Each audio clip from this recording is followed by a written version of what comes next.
ওকে, তো that was our duality. এবার next topic শুরু করি, সেটা হইল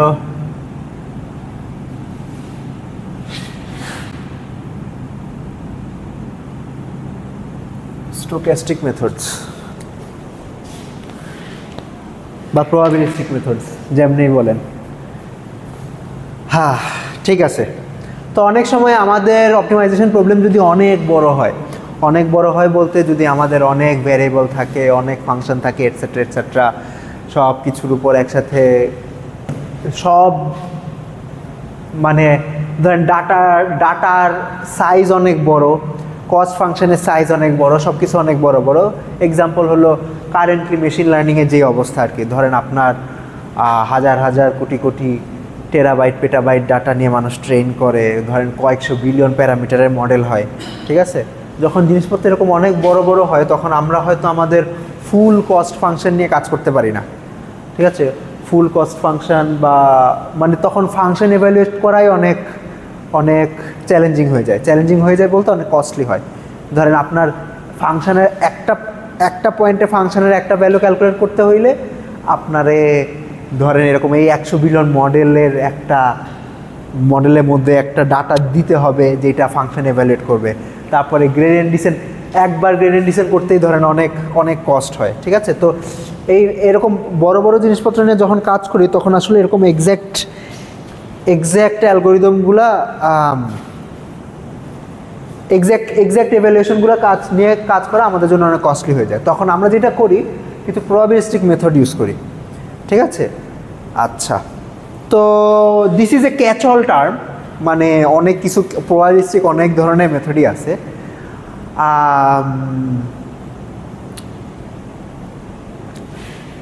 শুরু করি। একটা হইল আচ্ছা, আমাদের ফার্স্ট পয়েন্ট হইল স্টোক্যাস্টিক গ্রেডিয়েন্ট। আচ্ছা, গ্রেডিয়েন্ট ডিসেন্টটা তো আমাদের গ্রেডিয়েন্ট ক্যালকুলেট করার আগে, রাইট? তো গ্রেডিয়েন্ট ক্যালকুলেট করি কেমনে? গ্রেডিয়েন্ট ক্যালকুলেট করি হইল ধরেন আমার কাছে একটা কস্ট ফাংশন আছে এফ এর আমার যে ভ্যারিয়েবলগুলো আছে সবগুলো ভ্যারিয়েবলের রেসপেক্টে পার্শিয়াল ডেরিভেটিভ বাইর করি। ধরেন del f by del x 1, del f by del x 2, dot dot dot dot, যতগুলো ভ্যারিয়েবল আছে ততগুলো ভ্যারিয়েবলের রেসপেক্টে গ্রেডিয়েন্ট ক্যালকুলেট করা লাগবে। তো আমাদের ধরেন ভ্যারিয়েবল যদি থাকে 100 কোটি, তাহলে একবার গ্রেডিয়েন্ট ডিসেন্ট করতে হইলে আমার এই 100 কোটিটা পার্শিয়াল ডেরিভেটিভের ভ্যালু ক্যালকুলেট করা লাগবে, ঠিক আছে। এবং এখানে আরও ক্যাচাল আছে হইল ধরেন যদি আমি ফাইনাইট ডিফারেন্স মেথড ব্যবহার করি তাইলে প্রত্যেকটা পার্শিয়াল ডেরিভেটিভ ক্যালকুলেট করার জন্য আমার দুইটা ফাংশন এভালুয়েশন করা লাগবে। অর্থাৎ আপনার যদি সেন্ট্রাল ডিফারেন্স ফর্মুলা যদি মনে থাকে আপনাদের, তাহলে f of x plus h minus f of x minus h divided by 2h, এটা হলো সেন্ট্রাল ডিফারেন্সের ফর্মুলা ছিল, রাইট? তো এই প্রত্যেকটা পার্শিয়াল ডেরিভেটিভ বের করার জন্য আমার দুইটা ফাংশন এভালুয়েশন লাগবে। এবং যদি 100 কোটি ভ্যারিয়েবল হয় তাহলে 200 কোটি ফাংশন এভালুয়েশন লাগবে আর কি, ঠিক আছে। তো হুইচ ক্যান বি মানে insanely costly for large models. তো মানুষ তখন যেটা করে সেটা হইল এটার অ্যাপ্রক্সিমেট করার চেষ্টা করে। অর্থাৎ ডাইরেকশনাল ডেরিভেটিভ কী জিনিস মনে আছে? ডাইরেকশনাল ডেরিভেটিভ হইল ধরেন আমার কাছে একটা ফাংশন আছে এফ, একটা মাল্টিভ্যারিয়েবল ফাংশন আছে, এইটার আমি সাম ডাইরেকশন ডি ডাইরেকশন বরাবর এটার ডেরিভেটিভ কত সেটা বের করার চেষ্টা সেটা বের করতে পারি। সেটা বের করার সিস্টেমটা কী ছিল? সিস্টেমটা ছিল এরকম যে আমি ডি ডাইরেকশনে একটা স্টেপ নিব, ঠিক আছে, মানে কারেন্ট পয়েন্ট থেকে ডি ডাইরেকশনে একটু আগাবো, আলফা হইল সাম স্কেলার, ঠিক আছে। তারপরে কারেন্ট পয়েন্টের ভ্যালু মাইনাস করব, মাইনাস করে আলফা দিয়ে ভাগ দিব। তারপরে আলফা টেন্ডস টু 0 লিমিট নিলে, অর্থাৎ আলফা যদি অনেক ছোটো হয় তাহলে এইটা আমার ওই ডাইরেকশন বরাবর গ্রেডিয়েন্টটা বলবে, ঠিক আছে। তো মানুষজন যেটা করে সেটা হইল এই ডাইরেকশনাল ডেরিভেটিভকেই চিন্তা করে যে অরিজিনাল গ্রেডিয়েন্টের একটা অ্যাপ্রক্সিমেশন, ওকে। অর্থাৎ ধরেন আপনার যদি আমি ছবি আঁকানোর চেষ্টা করি। ধরলাম this is your coordinate plane. তো আপনার গ্রেডিয়েন্টটা কি বলে? গ্রেডিয়েন্টটা আপনাকে এই ইনফরমেশান দেয় যে আমি ধরেন আমি কারেন্ট পয়েন্ট হইলো এইটা, this is my current point, আমি কারেন্টলি এই জায়গায় আছি। তো গ্রেডিয়েন্টটা আপনাকে ইনফরমেশান দিবে যে কোন দিকে গেলে চেঞ্জটা ম্যাক্সিমাম হবে, রাইট? অর্থাৎ সাপোজ গ্রেডিয়েন্টের ডাইরেকশন এই দিকে, তার মানে এই দিকে যদি যাই তাইলে আমার ফাংশনের চেঞ্জটা সবচেয়ে বড় হবে, ম্যাক্সিমাম হবে। ওকে, এখন ডাইরেকশনাল ডেরিভেটিভ কি বলে? ডাইরেকশনাল ডেরিভেটিভ বলে যে আপনাকে একটা ডাইরেকশন দিয়ে দিলাম, তো সে বলবে যে আমি যদি এই ডাইরেকশন বরাবর যাই, আপনাকে যেই ডাইরেকশনটা দিব ওই ডাইরেকশনে গেলে চেঞ্জ কতটুক হবে, ঠিক আছে? তো মানুষজন যেটা বলে যে এই ডাইরেকশনাল ডেরিভেটিভ হলো এই গ্রেডিয়েন্টের একটা অ্যাপ্রক্সিমেশন, এইটাই। তো ধরেন আপনি কোনো একটা ডাইরেকশন বরাবর এই গ্রেডিয়েন্ট, এই ডাইরেকশনাল ডেরিভেটিভটা ক্যালকুলেট করছেন, which is this is some number, right? ধরলাম এই নাম্বারটা হইল, আমি কোনো একটা লেটার দিয়ে লিখতে পারি জি, জি stands for gradient.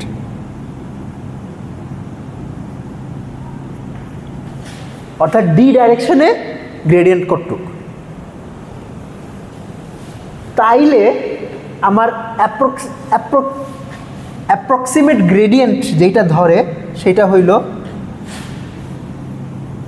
GD Times D. আচ্ছা, এটার মানে কি? এটা তো একটা স্কেলার, রাইট? আর গ্রেডিয়েন্ট একটা ভেক্টর। তো এই ডাইরেকশনে আমি একটা স্কেলার ভ্যালু পাইছি, তো এই ডাইরেকশনে ভেক্টরটা কি হবে?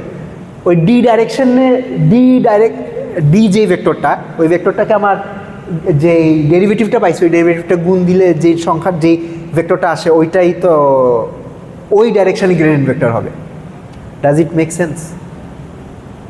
অথবা এমনও চিন্তা করতে পারেন, আচ্ছা দাঁড়ান,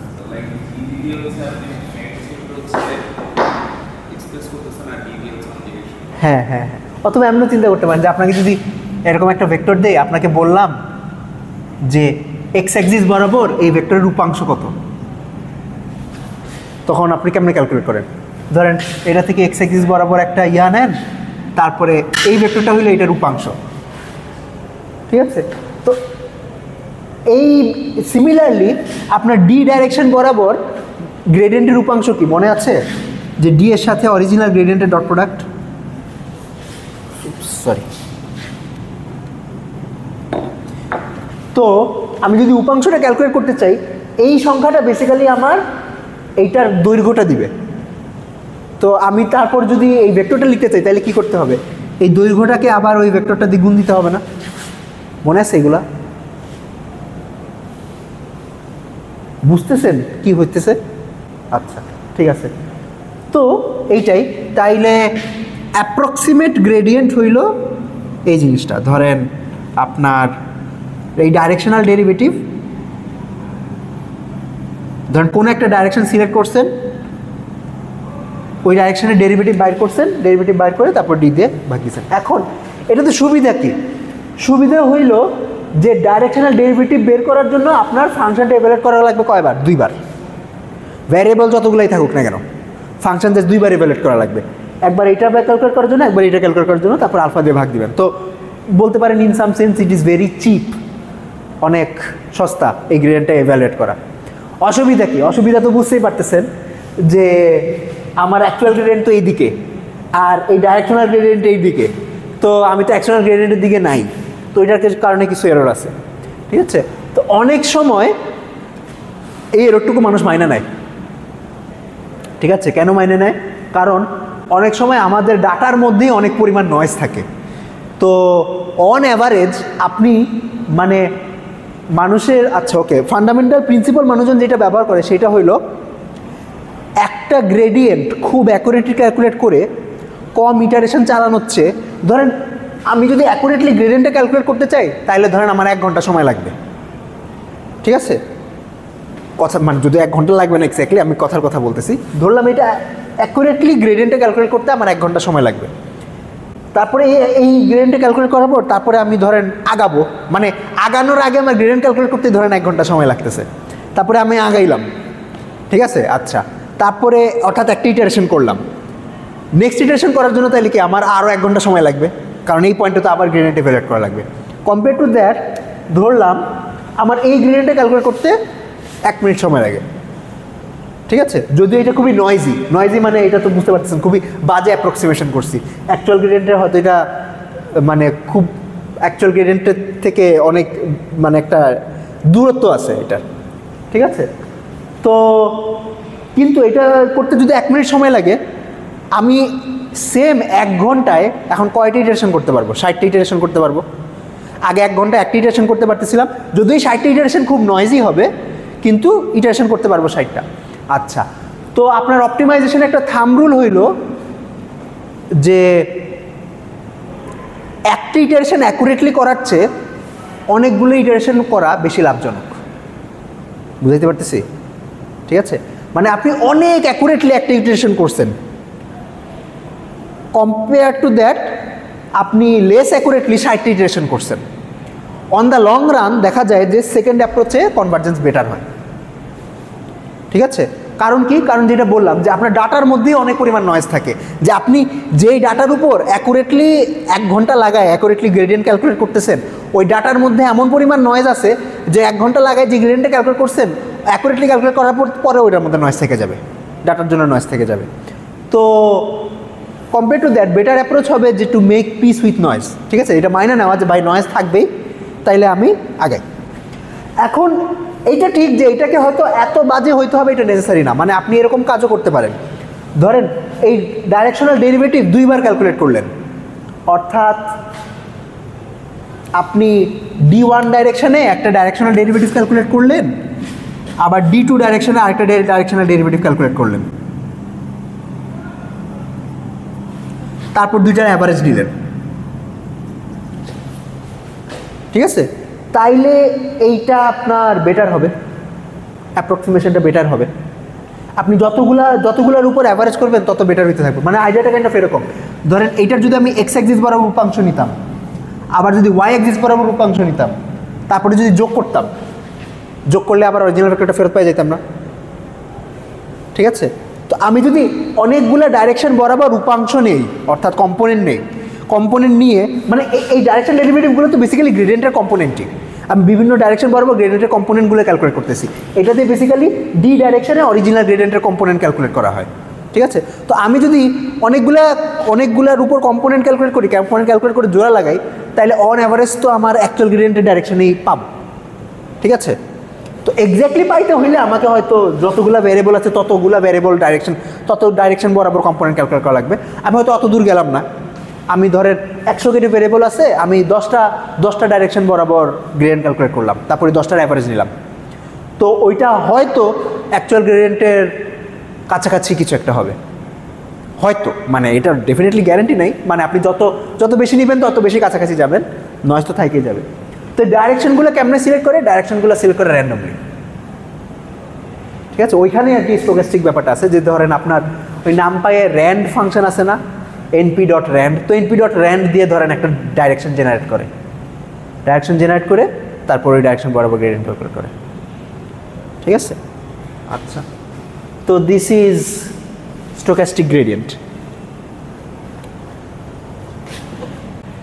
তো এইটা হইল আপনার গ্রেডিয়েন্ট ক্যালকুলেশনে স্টোক্যাস্টিসিটি ইন্ট্রোডিউস করা। আরেক জায়গায় স্টোক্যাস্টিসিটি ইন্ট্রোডিউস করা যায়, সেটা হইল ফাংশন ইভ্যালুয়েশনে স্টোক্যাস্টিসিটি ইন্ট্রোডিউস করা যায়। What do I mean by that? আচ্ছা,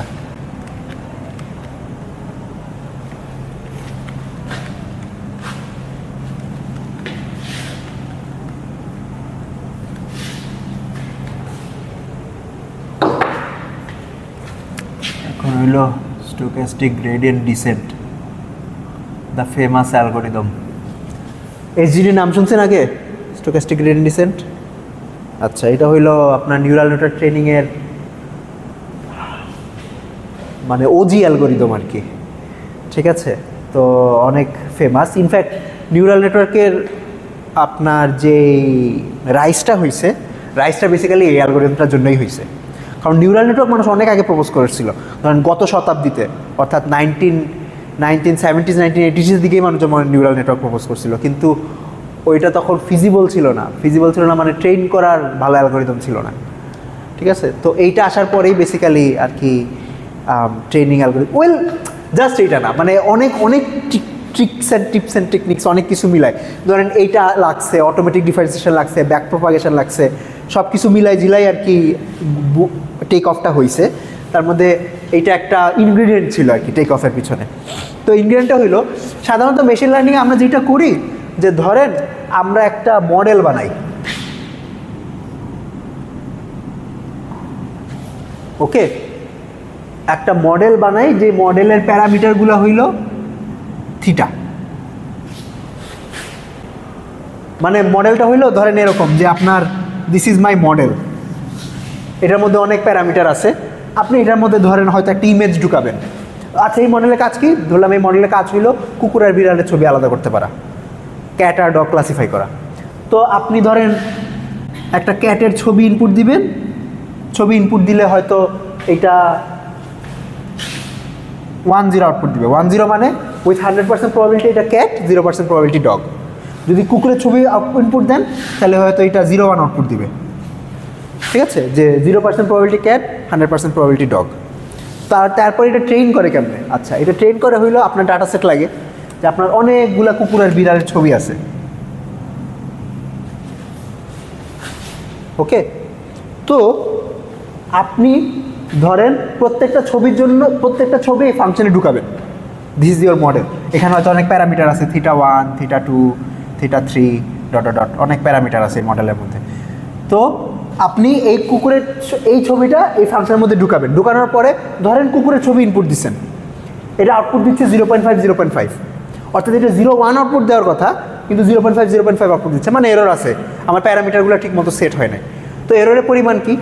ধরেন আপনি 0.5 আউটপুট পাইছেন, অরিজিনাল আউটপুট হওয়ার কথা ছিল 0-1, তো এটা থেকে এটা মাইনাস করবেন, মাইনাস করে ধরেন নর্ম স্কোয়ার করতে পারেন, যে এইটা থেকে এই ভেক্টরের ডিস্টেন্স কতটুকু, সেটা হলো এররের পরিমাণ। তো এরকম প্রত্যেকটা ছবির জন্য এরকম এরর ক্যালকুলেট করতে পারবেন না। ঠিক আছে, ধরলাম আপনার ডাটা সেটের মধ্যে 100টা ছবি আছে, 100টা ছবির জন্য 100টা এরর জেনারেট হয়েছে, তাইলে কস্ট আপনার, তাইলে ফাইনাল কস্ট ফাংশন হইল ওই 100টা এররের যোগফল। ঠিক আছে, অর্থাৎ ধরলাম আপনার একটা ছবি হইল এমআই হইল আইতম ইমেজ। ঠিক আছে, তো তাইলে আপনার এফ থিটা গিভেন এমআই। আচ্ছা, এটার মানে কি? এটার মানে হলো আমার প্যারামিটার ভ্যালুগুলো এখন থিটা প্যারামিটারের মধ্যে যদি এমআই ইনপুট দেয় তাইলে এরর কতটুকু, এফ দিয়ে আমি এরর বুঝাচ্ছি, আমার এরর ফাংশন বা কস্ট ফাংশন, যেটার উপর আপনি অপটিমাইজেশন চালাবো। তারপরে এটার সাম ওভার আই করা লাগবে। এই নোটেশনটা তো চিনেন, রাইট? হ্যাঁ, সামেশন নোটেশন। ওকে, সব এরকম সব ইমেজের উপর যোগফল করা লাগবে। আচ্ছা, this is your combined cost function. Okay, এখন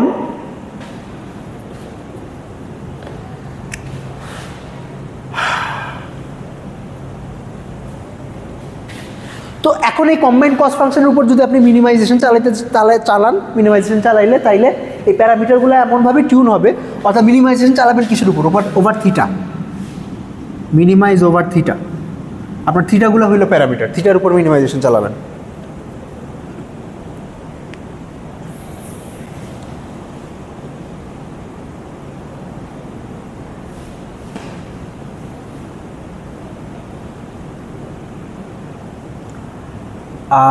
হ্যাঁ, তো এখন যদি এই মিনিমাইজেশনটা চালান, মিনিমাইজেশন চালাইলে আপনার থিটাগুলো আস্তে আস্তে টিউন হবে, টিউন হয়ে এমনভাবে প্যারামিটার সেট হবে যাতে আপনার এই ডাটা সেটের সবগুলো ইমেজের জন্য এরর কম আসে। ওকে, এখন এই ফাংশনটার মধ্যে টার্ম আছে কয়টা? 100টা টার্ম আছে আপনার, অর্থাৎ আপনার ডাটা সেটে যতগুলো ইমেজ ততগুলো টার্ম। ঠিক আছে, আচ্ছা, এই প্রত্যেকটা টার্ম আবার এভালুয়েট করার জন্য ধরেন আপনার প্যারামিটার আছে কয়টা? ধরলাম যতগুলো প্যারামিটার আছে ওটা কস্ট হতে ততটুক, যে এর ইভ্যালুয়েশনটা কত বেশি কস্টলি বা কত বেশি সহজে ইভ্যালুয়েট করা যায় নাকি ইভ্যালুয়েশনগুলো কস্টলি। তো বুঝতেই পারতেছেন যে আমার ডাটা সেটের সাইজ যদি অনেক বড় হয় তাইলে এই কস্ট ফাংশন ইভ্যালুয়েশনটাই অনেক এক্সপেন্সিভ হয়ে যেতে পারে। ধরো আপনার ডাটা সেটে 100 কোটি ইমেজ আছে, 1 বিলিয়ন ইমেজ আছে, তার মানে প্রত্যেকবার আপনার ফাংশন ইভ্যালুয়েট করতেই এই 100 বিলিয়নটা টার্ম ইভ্যালুয়েট করা লাগতেছে, তো which can be very costly. ঠিক আছে, তো মানুষজন তো এইখানে যেটা করে যে তখন একটা অ্যাপ্রক্সিমেশন করে। ওকে, তো suppose this is my original cost function F. এখন এফের একটা অ্যাপ্রক্সিমেশন করে এমনি যে এই 100 বিলিয়ন ডাটার উপর আমি কস্ট ফাংশন এভ্যালুয়েট করব না প্রত্যেকবারে। কস্ট ফাংশনটা এভ্যালুয়েট যেমনি করবো, ধরলাম এই 100 বিলিয়নটা ডাটা থেকে আমি 30টা ডাটা সিলেক্ট করলাম। আমি কারেন্ট ইটারেশন ধরেন এটার উপর তো গ্রেডিয়েন্ট ডিসেন্টই চালাবো, রাইট? কারেন্ট ইটারেশনে শুধু এই 30টা ডাটার উপর আমি কস্ট ফাংশনটা এভ্যালুয়েট করব। এইটাই অ্যাপ্রোচ, এইটাই। অর্থাৎ অ্যাপ্রক্সিমেশন হইলো আমি ধরেন i = 1 to 30, আগে i = 1 to ধরেন আমার 100 কোটি, 100 কোটির উপর এভ্যালুয়েট করা লাগতো, এখন i = 1 to 30 এভ্যালুয়েট করবো, 30টা ডাটার উপর এভ্যালুয়েট করবো, এই 30টা ডাটার উপরেই গ্রেডিয়েন্ট ক্যালকুলেট করবো। এখন বলতে পারেন যে স্যার তাইলে তো এরর চলে আসবে, কারণ আমার মিনিমাইজেশনটা এখন 30টা ডাটার উপর হচ্ছে, পুরো 100 কোটি ডাটার উপর হচ্ছে না। ঠিক আছে, আচ্ছা, তো মানুষজন যেটা করবে যে এই 30টা ডাটা ফিক্স রাখে না। ধরেন কারেন্ট ইটারেশনে আমি 100 কোটি ডাটার মধ্যে থেকে র্যান্ডমলি 30টা ডাটা নিছি, নেক্সট ইটারেশনে অন্য 30টা ডাটা নিব, তারপরের ইটারেশনে অন্য আরও 30টা ডাটা নিব। ঠিক আছে, তো আমার যত ইটারেশন চলতে থাকবে আলটিমেটলি আমার অপটিমাইজেশন যেই অ্যালগোরিদমটা ওই সবগুলো ডাটা ওই 100 কোটি ডাটাই হয়তো দেখে ফেলবে। ঠিক আছে, কারণ 30টা করে যদি চেঞ্জ হইতে থাকে এবং ধরেন আমার ইটারেশন চললো ধরেন 5 দিন বা 1 মাস ধরে যদি আমার অ্যালগোরিদম চলে, ঠিক আছে, তাহলে আলটিমেটলি হয়তো পুরো ডাটা সেটই দেখে ফেলবে। এটা ঠিক যে প্রত্যেক ইটারেশনে হয়তো আমার গ্রেডিয়েন্টগুলো অ্যাকুরেট আসতেছে না, নয়েজি গ্রেডিয়েন্ট আসতেছে, তো মানুষজন ওইটুক নয়েজ মাইনে নেয়। যেটা বললাম যে আগের অ্যাপ্রোচ, যে আমি একটা গ্রেডিয়েন্ট অনেক সময় ধরে অ্যাকুরেটলি ক্যালকুলেট করার চাইতে নয়েজি মানে ইন্ডিভিজুয়াল ইটারেশনে নয়েজ রেখে অনেকগুলো ইটারেশন চালানো আরও বেশি লাভজনক। ঠিক আছে, এইটাই। তো এটাকে স্টোক্যাস্টিক গ্রেডিয়েন্ট ডিসেন্ট বলে, অথবা আপনার এটা একটা নামও আছে, ব্যাচ গ্রেডিয়েন্ট ডিসেন্টও বলে। ব্যাচ গ্রেডিয়েন্ট ডিসেন্ট কেন? এই যে 30টা ডাটা নিলাম, এই 30টা ডাটাকে বলে একটা ব্যাচ। ঠিক আছে, তো এই ব্যাচ করে করে তারপর ইভ্যালুয়েট করে।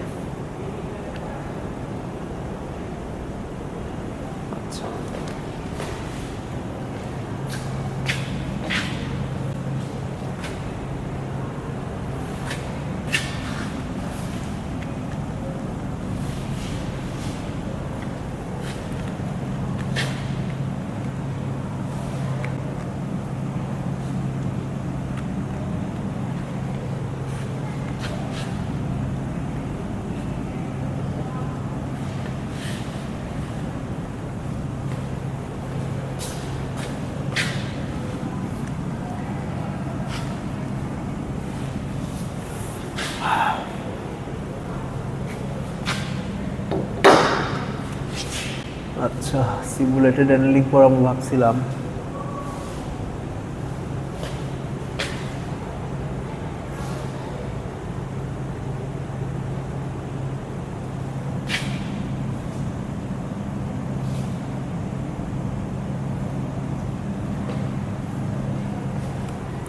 ঠিক আছে, এটা হলো আপনার গ্রেডিয়েন্ট বেসড প্রবাবিলিস্টিক মেথডস।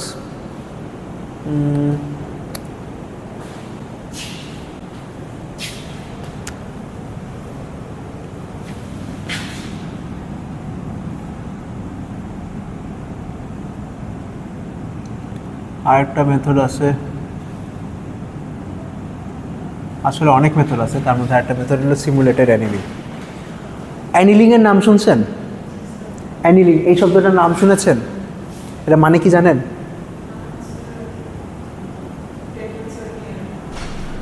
হ্যাঁ, টেম্পারেচারের সাথে লিঙ্ক আছে। অ্যানিলিং শব্দটা অরিজিনালি অ্যারাইজ করছিল আপনার আসলে মেটালার্জি থেকে। মেটালার্জি মানে ওই যে ধরেন মানুষজন মেটাল দিয়ে যখন জিনিসপত্র বানাইতো তখন অ্যানিলিং নামক একটা প্রসিজার চালানো লাগে। অ্যানিলিং চালাইলে যেটা হয় সেটা হইলো যে ধরেন আপনার ওই তো মেটাল তো পিটানো লাগে, রাইট? পিটাই পিটাই জিনিসপত্র হয়তো বানায়। তো আপনার মেটালের মধ্যে অ্যাটমগুলা বিভিন্ন গ্রেইন তৈরি করে, ঠিক আছে? গ্রেইন বলতে মেটালের ক্রিস্টাল আর কি, মেটালের ক্রিস্টালাইন স্ট্রাকচার। তো ক্রিস্টালাইন স্ট্রাকচারে হয়তো ধরেন আপনার এটা হলো মেটালের পাত, তার মধ্যে ক্রিস্টালাইন স্ট্রাকচারের মধ্যে অনেক রিজিয়ন থাকে।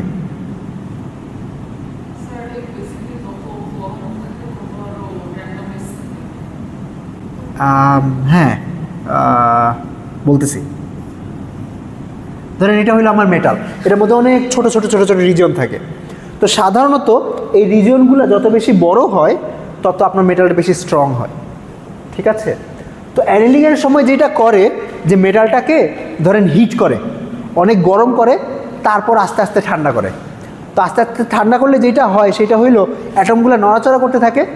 তো নড়াচড়া করতে করতে যখন আস্তে আস্তে ঠান্ডা হয়, সে এমন অ্যারেঞ্জমেন্টে নিজেদের অ্যাটমগুলো নিজেদেরকে সাজায় নিতে পারে সাচ দ্যাট আপনার ক্রিস্টালাইন স্ট্রাকচারটা অপটিমাইজড হয়। আচ্ছা, তো সিমুলেটেড অ্যানিলিং হলো সেরকম একটা optimisation algorithm which took inspiration from metallurgy. Okay, অ্যালগোরিদমের আইডিয়াটা কি? আইডিয়াটা হলো এরকম যে ধরেন আপনার এইটা একটা ফাংশন, এই ফাংশনের মিনিমাম বাইর করতে চাইতেছেন। ওকে, তো মানে গ্লোবাল মিনিমাম বাইর করতে চাচ্ছেন, কথার কথা। তো গ্লোবাল মিনিমাম তো এইটা, রাইট? আচ্ছা, এখন ধরেন এইটা তো একটা বোল, এটার মধ্যে অনেকগুলা অ্যাটম ছেড়ে দিছেন, অ্যাটম বা পার্টিকেল ছেড়ে দিছেন, ঠিক আছে? পার্টিকেল ছেড়ে ধরেন আপনি এটার নিচে আগুন জ্বালাই দিছেন। ওকে, মানে হিট, ধরলাম এখানে পার্টিকেল ছেড়ে দিচ্ছেন, মানে অনেক অনেক পার্টিকেল ছেড়ে দিচ্ছেন আর কি অনেক জায়গায়, অথবা একটা পার্টিকেলই ছেড়ে দিচ্ছেন, কথার কথা। আচ্ছা, অনেকগুলো লাগবে না, একটা পার্টিকেল দিয়েই চলবে। তো এখানে যেহেতু গরম করতেছেন, এই পার্টিকেলটা ধরেন ছোটাছুটি করতেছে এই বোলের মধ্যে, ছোটাছুটি করতেছে। তো ছোটাছুটি করতে করতে করতে করতে করতে করতে এবং এই হিটের পরিমাণ আস্তে আস্তে কমাচ্ছেন। ওকে, আস্তে আস্তে কমাইতেছেন। এইটা কি বুঝতে পারতেছেন যে ধরেন, এবং ধরেন গ্র্যাভিটিও আছে এখানে, ঠিক আছে? তো আমার ধরেন আপনি হিট যত কমাইতে থাকবেন, ধরেন ইনিশিয়ালি যখন এটার এনার্জি অনেক বেশি থাকবে, তখন এটা ধরেন এখান থেকে ছুটে এই জায়গায় চলে আসতে পারে, অথবা এখান থেকে ছুটে এই জায়গায় চলে আসতে পারে, অথবা এখান থেকে ছুটে এই জায়গায় চলে আসতে পারে, ঠিক আছে? অথবা এখান থেকে ছুটে এই জায়গায় চলে আসতে পারে। ওকে, এরকম ছোটাছুটি করবে। কিন্তু হিট যখন আস্তে আস্তে কমতে থাকবে, সে যদি একবার নিচে এসে পড়ে, তারপরে যদি এনার্জি কমে যায়, তারপরে তো সে আবার ওইটাকে ভেদ করে উপরে যাওয়াটা ওর জন্য কষ্টকর হয়ে যাবে। আপনি কি আইডিয়াটা বুঝতে পারতেছেন? মানে ধরেন আপনার যখন অনেক এনার্জি বেশি, আপনি হয়তো এখান থেকে ছুটে উপরে চলে যেতে পারবেন, কিন্তু যখন এনার্জি কমে যাবে, তখন যদি একবার নিচে আইসা পড়েন, তাহলে নিচের থেকে আবার উপরে উঠা তো টাফ হয়ে যাবে, রাইট? আইডিয়াটা এরকমই। তো সিমুলেটেড অ্যানিলিংয়ের অ্যালগোরিদম যেটা, অ্যালগোরিদমটা হইল ধরেন আপনার কোনো একটা ফাংশন আছে F, this is your function. আচ্ছা, ধরেন আপনি কারেন্টলি এক্সকে পজিশনে আছেন। ওকে, আপনি আরেকটা পজিশন র্যান্ডমলি বাইর করছেন, ঠিক আছে? এই পজিশনটা গ্রেডিয়েন্ট ডিসেন্টে কী করি? এই গ্রেডিয়েন্ট ডিসেন্টে এই পজিশনটা হইলো, এই পজিশন থেকে গ্রেডিয়েন্ট মাইনাস করে তারপর বের করি। এটা এখন র্যান্ডমলি বাইর করবেন, ঠিক আছে? র্যান্ডমলি একটা নতুন পজিশন বাইর করবেন। আচ্ছা, এই নতুন পজিশনে তারপর এফ এর ভ্যালু এভালুয়েট করবেন,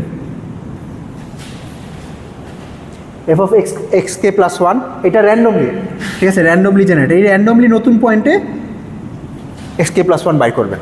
আচ্ছা, যদি এইটার ভ্যালু আগের ভ্যালুর চেয়ে ছোটো হয়, অর্থাৎ এফ অফ এক্স কে এইটার চেয়ে যদি নতুন ভ্যালুটা ছোট হয়, তাইলে আপনি এই পয়েন্টটাকে অ্যাকসেপ্ট করে নেবেন। ওকে, আচ্ছা অ্যাকসেপ্ট কেন করবো? কারণ ওয়েল আমাদের উদ্দেশ্য কি? উদ্দেশ্য তো মিনিমাইজ করা। তো আমরা তো ছোটোর দিকেই যাইতে চাইতেছি। চিন্তা করতে পারেন যে this is like our gravity, ঠিক আছে, যে আমরা নিচের দিকে যেতে চাচ্ছি, তাহলে অ্যাকসেপ্ট করব। আচ্ছা, যদি এইটা বড় হয়, নতুন পয়েন্টটা বড় হয়, তাইলেও অ্যাকসেপ্ট করতে পারি উইথ সাম প্রবাবিলিটি। এইখানেই আর কি সিমুলেটেড অ্যানালিটিংয়ের কাজটা, যে যদি বড় হয়, বড় হইলে অ্যাকসেপ্ট করব। অ্যাকসেপ্ট করার প্রবাবিলিটি হইল e to the power minus lambda, sorry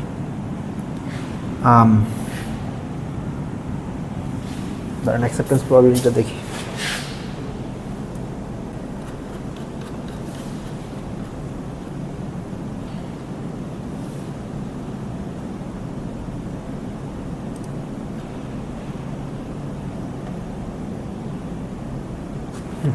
আচ্ছা,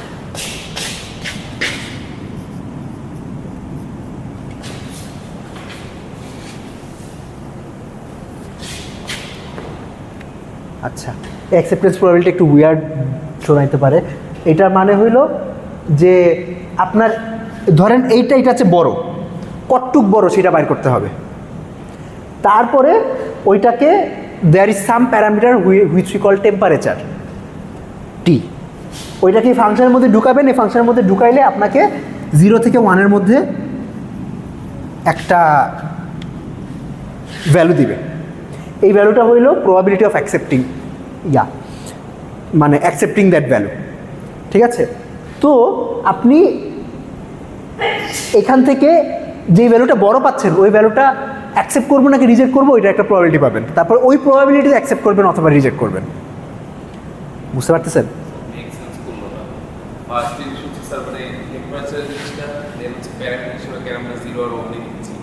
না, প্যারামিটার হিসাবে 0 আর 1 দিচ্ছি না।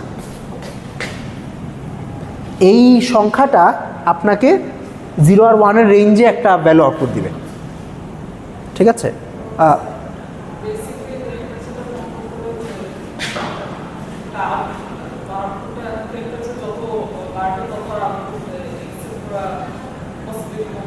রাইট, মানে এইটা গ্রাফ দেখতে কেমন হয় আপনাদের দেখায়। এইটা গ্রাফ দেখতে হয় হইলে এইরকম,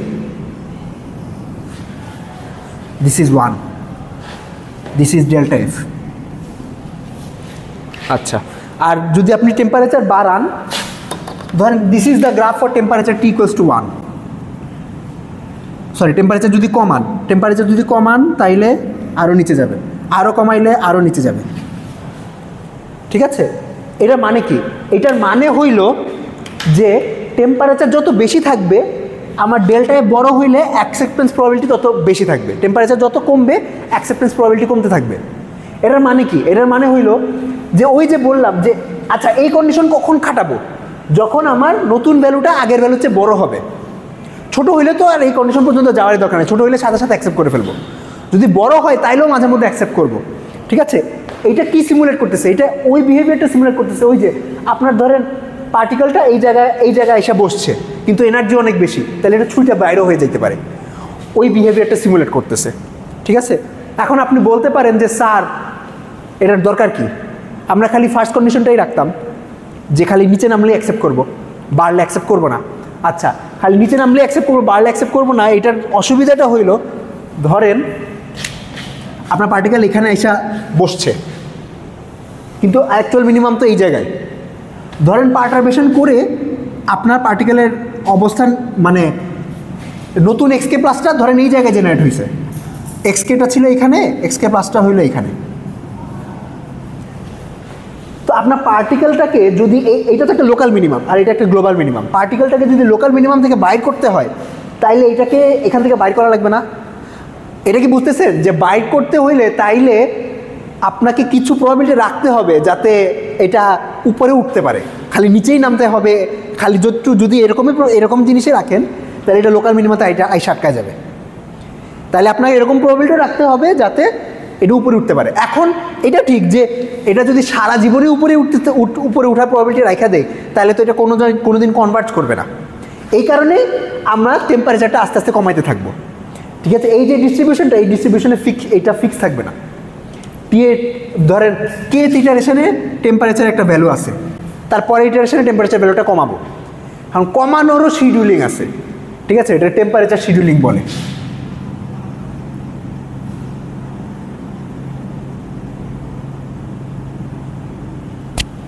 যে কেমনে কমাবো, আপনি যদি অনেক তাড়াতাড়ি কমায় ফেলেন তাহলে হয়তো লোকাল মিনিমাতে এসে আটকা যাবে, যে সে ছোটাছুটি করা সে এনাফ সময় পাবে না, অর্থাৎ গ্লোবাল মিনিমাটাকে খুঁজে পাওয়ার সময় পাবে না।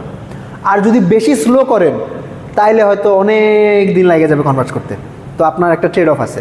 তো টেম্পারেচার শিডিউলিং এর যে পপুলার অ্যাপ্রোচ একটা হইল এক্সপোনেনশিয়াল শিডিউলিং। এক্সপোনেনশিয়াল শিডিউলিং কি, tk+1 equals to alpha times tk, যেখানে alpha is less than 1। ওকে, আচ্ছা, আরেকটা হইল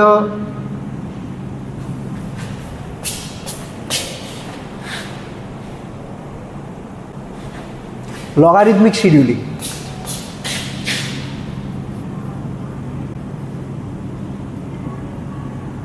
tk+1 equals to ln 2 by ln k+1।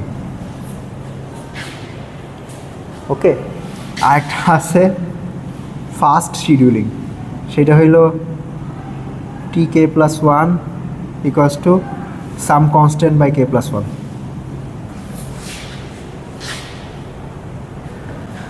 যদিও মানে এটার নাম ফাস্ট, কিন্তু this is slower than exponential, weirdly this is called fast. মানে এটা লগারিদমিকের চেয়ে ফাস্ট কিন্তু এক্সপোনেনশিয়ালের চেয়ে কম ফাস্ট, যদি এটাকে ফাস্ট শিডিউলিং বলে।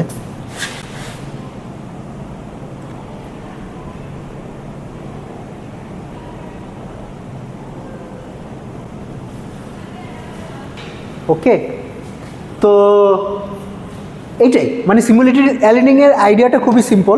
এটার ধরেন অনেক অ্যাপ্লিকেশন আছে, আপনার কোয়ান্টাম কোয়ান্টাম কম্পিউটিং অ্যাপ্লিকেশন আছে, আপনার কোয়ান্টাম অ্যানিলিং নামে একটা অ্যালগরিদম আছে, ওইটাও বেসিক্যালি এই কাজটাই করে, যে একটা হিট বাথ, একটা হাই টেম্পারেচার বাথ থেকে আস্তে আস্তে আস্তে আস্তে আস্তে আস্তে টেম্পারেচার কমাইতে থাকে, এবং এক্সপেক্ট করা হয় যে আপনার যেই সলিউশনটা গ্লোবাল মিনিমাতে এসে আটকাবে।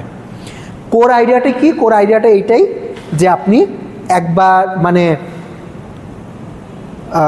র্যান্ডমলি হইলো ইটারেশন সিলেক্ট করবেন, ধরেন কারেন্টলি একটা পজিশনে আছেন, র্যান্ডমলি একটা পজিশন বাইর করবেন, অথবা র্যান্ডমলি একটা পজিশন বাইর করবেন, নতুন যে পজিশনটা পাইছেন ওইটার অ্যাকসেপ্টেন্স এবং রিজেকশনের একটা প্রবাবিলিটি থাকবে। যদি ছোট হয় তাহলে সাথে সাথে অ্যাকসেপ্ট করে নেবেন, আর যদি বড় হয় তাইলে কিছু কিছু ক্ষেত্রে অ্যাকসেপ্ট করতে পারেন। ওই অ্যাকসেপ্ট করার প্রবাবিলিটি কি, প্রবাবিলিটিটা হইলো এইটা। এই প্রবাবিলিটিটার ক্যারেক্টারিস্টিক্স হলো এরকম যে টেম্পারেচার যত কমতে থাকবে ওই বড় ভ্যালুগুলো অ্যাকসেপ্ট করার প্রবাবিলিটি কমতে থাকবে। ওকে, আচ্ছা, এইটার একটা নামও আছে, এটাকে বলে মেট্রোপলিস ক্রাইটেরিয়ন। মেট্রোপলিস, হ্যাঁ,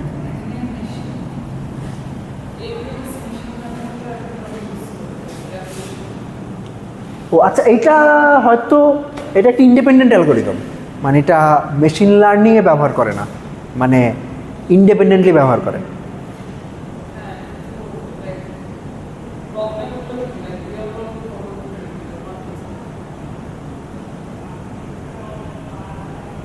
ধরেন আপনি মেশিন লার্নিংয়ে অবভিয়াসলি আমাদের ধরেন নিউরাল নেটওয়ার্কে যত বড় ডাটা সেট, আচ্ছা আপনাদের ক্লাস থাকলে আপনি যাইতে পারেন, অসুবিধা নেই।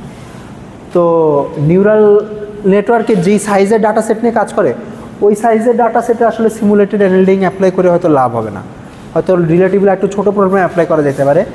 তবে সিমুলেটেড অ্যানালিটিংয়ের এইটাই লাভ যে সাধারণত সিমুলেটেড মানে গ্রেডিয়েন্ট বেসড অ্যালগরিদমগুলো সাধারণত লোকাল মিনিমাতে এসে আটকায় যায়, সিমুলেটেড অ্যালগরিদমগুলো সাধারণত গ্লোবাল মিনিমাতে পৌঁছাইতে পারে। এটাই,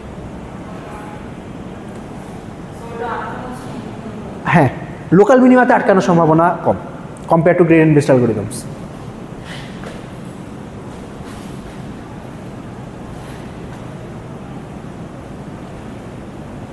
প্রশ্ন আছে আপনার সিমুলেটেড হ্যান্ডলিংয়ে?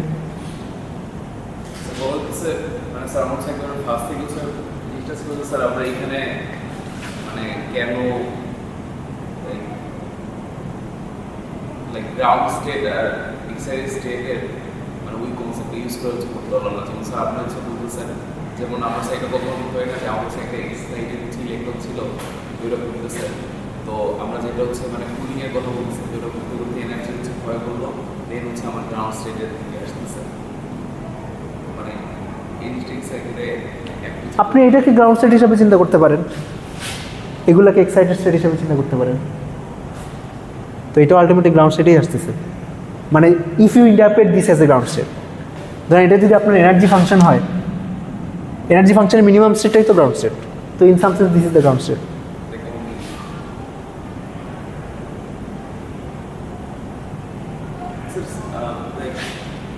সেম কিছু কিছু আমাদের কোয়ান্টাম হার্ডওয়্যার ইউজ হয়, লাইক মানে এই অ্যালগরিদমের হার্ডওয়্যারের ক্ষেত্রে ইউজ হয় মানে কীরকম ইউজের কথা বলতেছেন? লাইক মানে কোয়ান্টাম ডিভাইস, কোয়ান্টাম, হ্যাঁ হ্যাঁ, D-Wave is quantum, uses quantum handling, right.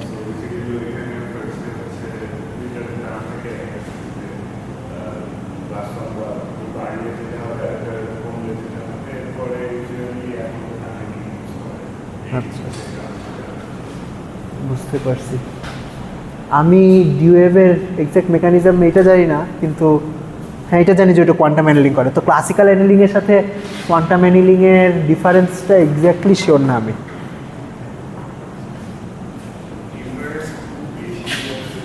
আচ্ছা আচ্ছা,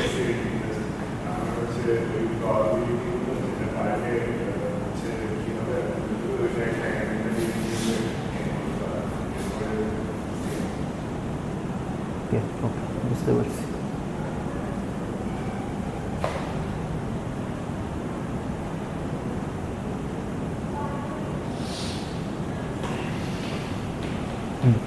আমার হয়তো প্রবাবিলিটি অ্যাকসেপ্টটা যদি একসাথে লিখতাম তাহলে এমনি লিখতাম, probability of accept is 1 if delta f less than 0, a to the power minus delta f by t if delta f greater than 0. আচ্ছা,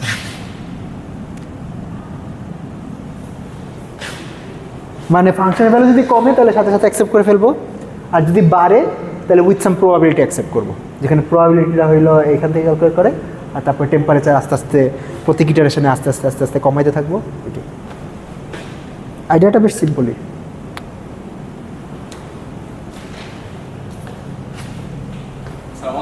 কাইন্ড অফ স্যার মানে গ্রেডিয়েন্ট ডিসেন্ট হচ্ছে একটা মানে ফিল পাচ্ছি, গ্রেডিয়েন্ট ডিসেন্টে স্যার আমরা হচ্ছে যে interval scheduling করে করে যে মানে লাইক আমাদের নিয়ম থেকে আগে না যায়, মানে যে নিয়ম মানে এখান থেকে কুলিং এর প্রসেসটা বলছেন না হ্যাঁ হ্যাঁ হ্যাঁ, আইডিয়াটা সেম, রাইট। ওইখানে হয়তো আমরা লার্নিং রেটটাকে আস্তে আস্তে অ্যাডজাস্ট করি, আর এখানে টেম্পারেচারটাকে আস্তে আস্তে অ্যাডজাস্ট করতেছি। এখানে টেম্পারেচারটা কাইন্ড অফ লার্নিং রেটের মতো একটা কাজ করতেছে। ওকে, ঠিক আছে, this is your simulated handling.